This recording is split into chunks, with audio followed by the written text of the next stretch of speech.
Jayne Saunders, and I am a stand-up paddleboard instructor for Idaho River Sports. And today I'm going to give you a couple quick pointers on how to get out on a stand-up paddleboard. So we'll start with the paddle. This is what your stand-up paddleboard paddle is going to look like. It has one blade, okay? It has the shaft of the paddle that leads to the T-grip. To size yourself for a stand-up paddleboard paddle, all you're going to do is stick your hand straight up in the air, kind of a nice loose bend in your elbow, and you want that paddleboard T-grip, or the paddle T-grip, to just hit you right in the palm of the hand. Most of these paddles are adjustable, so if you need to heighten it or shorten it, you can size it accordingly. To figure out your hand placement on your paddle, all you're going to do is take one hand, put it on your T-grip, put that paddle right above your head, and make sure that your T-grip hand is at a 90-degree angle. Okay, from there, your other hand, you'll know how to place it on the shaft because you're going to put that arm at a 90-degree angle. So I've got nice square cactus arms right now, and that's going to show me where I want my hands on my paddle shaft. Okay, so that's going to give me some good leverage without overextending my back and my arms as I'm paddling. Okay, so a couple things with a stand-up paddleboard. All of these boards are going to look a little bit different. They come in different sizes, they come in different shapes, but all of them have some common parts. The front of the board, which is over here, is what we call the nose. The back of the board, back here, is what we call the tail. Okay? And then the sides of the board are what we call the rails. Okay? The center of the board is always going to be marked by a handle. That handle makes it easier to pick your board up and transport it, but it also marks the very center of the board.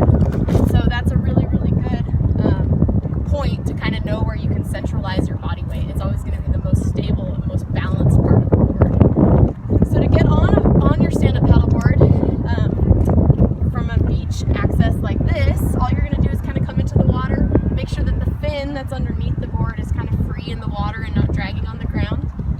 All you're going to do is put your paddle across the board like this, kind of move a knee onto the opposite side of the board, so I'm balancing a little bit, my other knee. So I have that handle right between my knees right now. That way I'm nice and centered. I'm also squared up to the nose of the board right now. Once I've kind of paddled around and maneuvered and gotten my balance down, I can work up to a stand. To work up to a stand, I just want to keep 3 points of contact. So I'm going to put my paddle across the board like so. I'm going to use my hands to balance a little bit, and then I'm just going to move 1 foot up at a time until I can kind of work to a stand. And then I really want to start paddling immediately. The more forward momentum I can get on the board, the more stable it's going to feel. It's kind of like a bicycle. If I stop paddling, it's going to start to want to turn over. So just kind of forward momentum, and then you can go on your way. Okay, so to paddle and maneuver your board, what you're going to do, if you want to move your board forward, is you're going to try to reach your paddle out as far forward as you can, and you're pushing that water back, you're pulling that water back, and that's going to propel your board forward. The tricky thing with these paddles is some of them have a slight bend to them. I think a lot of us want to paddle this way so that it has a little bit of a scoop to it, but really we want as much reach as we can possibly get. So if I turn my paddle over, I'm going to be entering my blade in the water further forward that way, so I'll get more reach, and it's also going to help me exit my blade from the water right at my feet, which is what we want to do. So from the front of the board, from the very tip of the nose, all the way to about my feet is the sweet spot for moving my board forward. Anything back here is starting to actually change the direction of my board. So if I want to move in a straight line, I'm going to enter my paddle in the water forward, as far forward as I can, and then pull that water back, exit at my feet, and then just kind of bring your paddle around and go again. Now, when you paddle on one side for a long time, it's going to start to turn your board inevitably. So you'll have to switch sides. The best way to do that is just take your top T-grip hands and slide it down the paddle shaft so that it meets your other hands, and then just replace that T-grip hand again. And then you can do a couple strokes on this side, and then same thing. Replace your hand on top, and then you can do a couple strokes on that side. That's to move your board forward.